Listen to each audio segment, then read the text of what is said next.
আমেরিকায় নির্বাচন হলো খুবই একেবারে প্রতীক্ষার নির্বাচন, নানা রকম টান টান উত্তেজনার একটা আমরা প্রহর দেখেছি, অবস্থা দেখেছি, যে সেখানে ট্রাম্প জয়লাভ করলো চূড়ান্ত ভাবে, এবং ট্রাম্পের এই বিজয়কে নানাভাবে বিশ্লেষণ করা হচ্ছে। আজকে একটু আপনার কাছে জানতে চাইবো যে ট্রাম্পের বিজয় আসলে বিশ্বের কোন কোন ক্ষেত্রে পরিবর্তন নিয়ে আসতে পারে। যে বিশ্বের আমরা দেখেছি যে ইউক্রেন রাশিয়ার যুদ্ধ পরিস্থিতি, আমরা ফিলিস্তিন এবং ইসরায়েলের মধ্যে এক ধরনের পরিস্থিতি দেখছি, এবং সেই যুদ্ধ বিভিন্ন জায়গায় ছড়িয়ে পড়ার এক ধরনের আশঙ্কার কথা বলা হচ্ছে।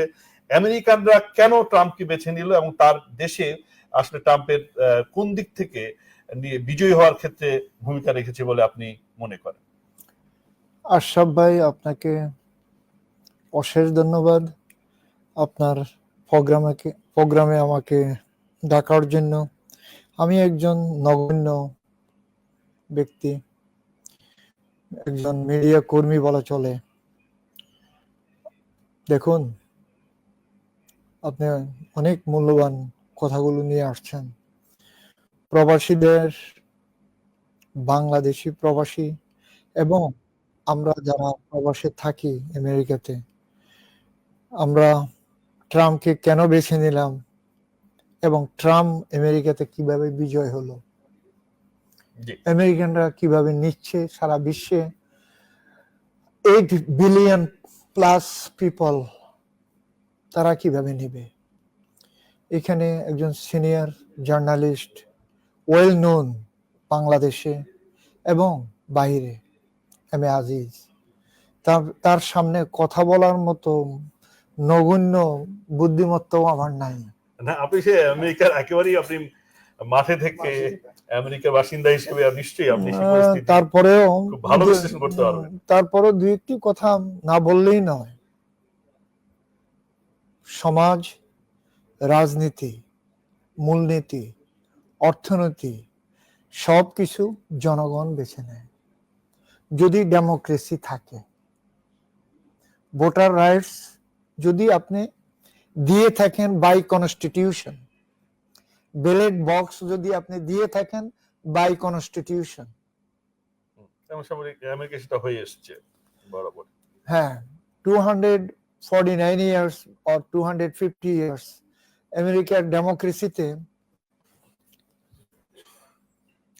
অনেক সময় অনেকে বলে যে আমাদের ভোট জালিয়াতি হয়েছে, কথার কথা বলে, কিন্তু ফেক ভোট দেওয়া হয়েছে। মাঝে মাঝে সাউন্ড শুনেন না? কমলা হ্যারিসকে আমরা বলতে শুনেছি যে রিকাউন্ট করবে, আর এক ধরনের দাবিও জানিয়েছেন। আমি জাস্ট নিয়ে আসছি।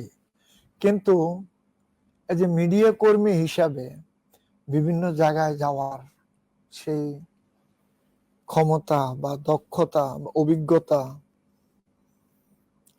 আমেরিকার ফ্রেশ কনস্টিটিউশন অনুসারে হোয়াইট হাউস থেকে শুরু করে সর্বক্ষেত্রেই আমাদের পদাচরণ আছে।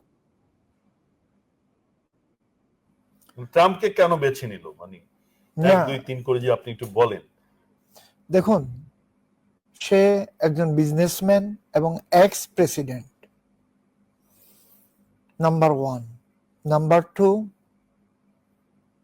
আমেরিকার জনগণ, প্রত্যেকটি নাগরিক, তারা চায় পৃথিবীর বাহিরে তোমরা যাই করো, ভিতরে দেশকে কন্ট্রোলে রাখো। আমার দেশের মানুষ যেন শান্তিতে থাকে, সে নন ইমিগ্রেন্ট হোক আর ইমিগ্রেন্ট হোক। আমার দেশের ভিতরে যেন কোনো ক্রাইম না হয়। তোমরা বাহিরে ঝগড়া করবা, বাহিরের ঝগড়া ভিতরে নিয়ে আসবা, সেটা যেন, সেই খেলাটা আমেরিকার ভিতরে তোমরা খেলবা না। ধর্ম রাজনীতি আমেরিকার ভিতরে করবা না।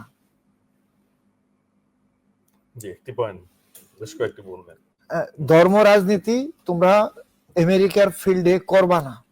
বাহিরে যা করো ধর্ম রাজনীতি নিয়ে, এক দেশের সাথে আরেক দেশের যুদ্ধ করো, সেটা আমেরিকার ভিতরে করবা না।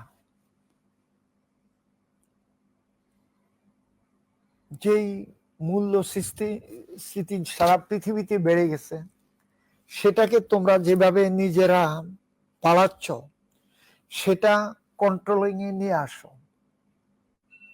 তোমরা সকালে একভাবে বাড়াচ্ছ, বিকালে একভাবে বাড়াচ্ছ, সেটা হয় না। পৃথিবীর সাম্রাজ্যবাদ বলে একটি দেশ আছে, সেটাই হলো তোমরা। তো অমুকের দোষ দাও, অমুকের দোষ দাও, অমুকের দোষ দাও, নিজের ঘরেই তো দোষ, সেটা তোমরা সামাল দাও। যেটা আমাদের new York stock exchange, American stock exchange যে চেয়ারম্যান মহোদয় আছেন, ওনাকে রাখছেন, ওনাকে রাখাই হয়েছে এই কারিকুর্য কাজগুলো করার জন্য, এই রোড ম্যাপ গুলো করার জন্য। আসল কাহিনী হলো ওখানে। তো তোমরা যদি এটাকেই কন্ট্রোল না করতে পারো, তাহলে সারা পৃথিবীর ভিতরে তোমরা এক দেশের সাথে আরেক দেশ ঝগড়া করবা। আমরা মানুষ এখানে ক্ষুধার্ত মরবে, মানুষ অনাহারে মরবে, 5 টাকার জিনিস $25 দিয়ে, $5 জিনিস $25 কিনবে, সেই সক্ষমতা তো আমারকে তুমি দাও নাই। জি ধন্যবাদ স্যার। আমরা মানে এক ধরনের অর্থনৈতিক বিবেচনা, রাজনৈতিক বিবেচনা, নানা রকম সংস্কৃতিগত বিবেচনা কাজ করেছে ট্রাম্পের পিছনে। জি।